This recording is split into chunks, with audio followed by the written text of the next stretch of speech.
Guys, kalian tahu nggak sih, sepanjang tahun 2020 kemarin, industri otomotif di Indonesia sedang terguncang banget nih. Pastinya karena pandemi ini ya. Ternyata nggak cuma menghantam industri mobil baru, tapi mobil bekas juga terkena imbasnya nih. Malahan kalau kalian ingat, kita pernah buatin Marzum nyari harga mobil bekas yang anjlok karena pandemi. Tapi untungnya, setelah perkantoran dan pertokoan sudah kembali beroperasi, ternyata tren membeli mobil bekas malah meningkat. Menurut studi yang dilakukan oleh OLX Autos, tren keinginan membeli mobil meningkat sebanyak 52%. Mungkin karena pada saat itu harganya menggiurkan semua ya. Nah, di video kali ini, Nidia mau rangkumin mobil-mobil yang paling banyak diburu dan dicari para konsumen di tahun 2020. Ini riset menurut sumber yang Nidia baca dan kami pantau di pasaran ya. Penasaran ada mobil apa aja? Simak terus video ini sampai habis.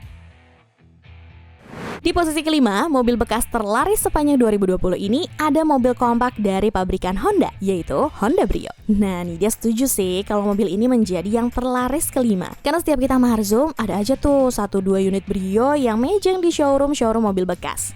Bukan karena gak laku ya, tapi karena permintaannya yang tinggi. Tapi ngomongin Brio, mobil ini tuh semenjak berganti generasi memang patut dipertimbangkan sih guys. Karena sebagai mobil perkotaan yang mungil, Brio memberikan rasa berkendara, fitur, dan kelegaan kabin yang oke banget. Ditambah lagi, untuk kelas 1200cc, mesin mobil ini masih menjadi juara di kelasnya. Jelas aja, karena selain tenaganya yang besar, mobil ini termasuk mobil yang efisien. Nah, untuk kalian yang sedang cari mobil perkotaan, Brio ini sudah cocok banget nih guys. Untuk tahun 2021 ini, Honda Brio masih dipasarkan dengan banyak tipe dan pilihan, mulai dari versi LCGC sampai versi sportinya. Untuk harga pasaran Brio bekas tahun 2019 nih, ini dia rangkumin ya.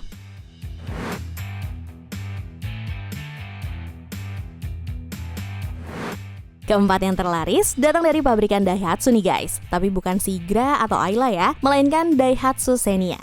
Kalau dari Marzum alias cek harga mobil bekas yang kami lakukan, Xenia sering absen di beberapa dealer mobil bekas. Tapi mungkin penjualan mobil bekasnya banyak yang lewat jalur pribadi ya. BTW, Xenia ini merupakan low MPV yang kehadirannya bisa dibilang bersejarah. Karena dengan adanya Xenia Avanza pada masanya, mulai deh ngetren tuh mobil low MPV di Indonesia. Xenia sendiri di Indonesia sudah ada 2 generasi, dan generasi terakhirnya sudah mengalami 2 penyegaran atau facelift. Dan karena penyegaran itulah namanya berubah menjadi Grand New Xenia. Untuk generasi terakhirnya, Grand New Xenia ini dikenalkan dalam 2 pilihan mesin namun berbagai kelas atau tipe. Ada Xenia yang dikasih mesin 1300cc 4 silinder dan mesin 1500cc 4 silinder. Nah, untuk kalian yang tertarik, nih dia rangkumin ya harga bekas Xenia berbagai tipe untuk tahun 2019.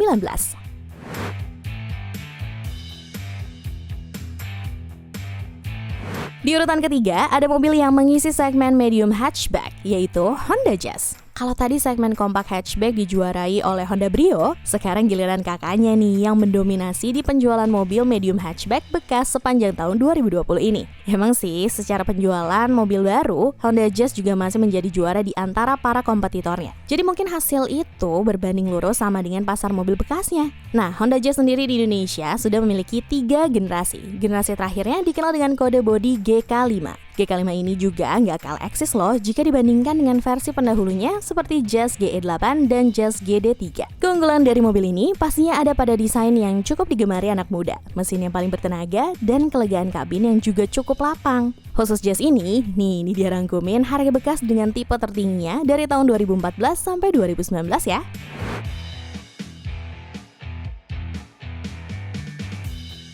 Di posisi runner-up, mobil bekas terlaris sepanjang tahun 2020 tidak lain dan tidak bukan ada Toyota Avanza.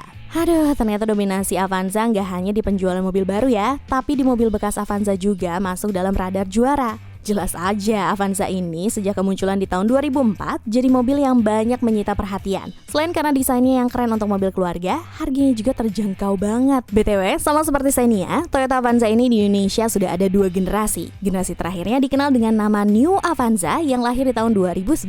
Dan sampai sekarang, generasi New Avanza dan New Veloz masih tetap eksis. Walaupun hadir dengan julukan New, tapi mesin yang digunakan masih sama sejak tahun 2011 loh, yaitu mesin 1 NRVe 1300cc 4 silinder dan mesin 2 NRVe yang berisi 1500cc 4 silinder. Tapi untuk urusan efisiensi dan ketangguhan, jangan ragu deh, kedua mesin ini udah teruji hingga 10 tahun loh. Nah, untuk kalian, nih dia rangkumin beberapa harga Toyota Avanza bekas dari berbagai tipe di tahun 2019.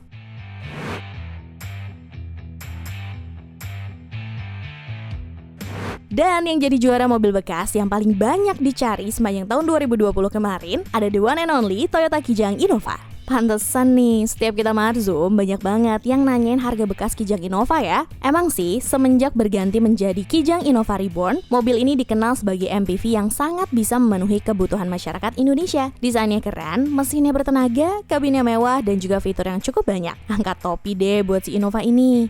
Ngomong-ngomong, mobil ini juga baru banget mengalami penyegaran di tahun 2020 ini loh. Desainnya jadi makin keren dan mendapat penyempurnaan di bagian fitur. Hebat deh. Tapi ini dia mau kasih rekomendasi untuk beli Innova yang versi mesin diesel aja ya. Kenapa demikian? Karena mesin dengan kode 2KD FTV ini sudah teruji kehandalan dan performanya. Udah gitu, versi dieselnya juga diklaim lebih irit dibanding versi bensinnya. Tapi supaya kalian punya banyak referensi, ini dia udah rangkumin kok harga pasaran Kijang Innova Reborn bekas dan silahkan kamu cek.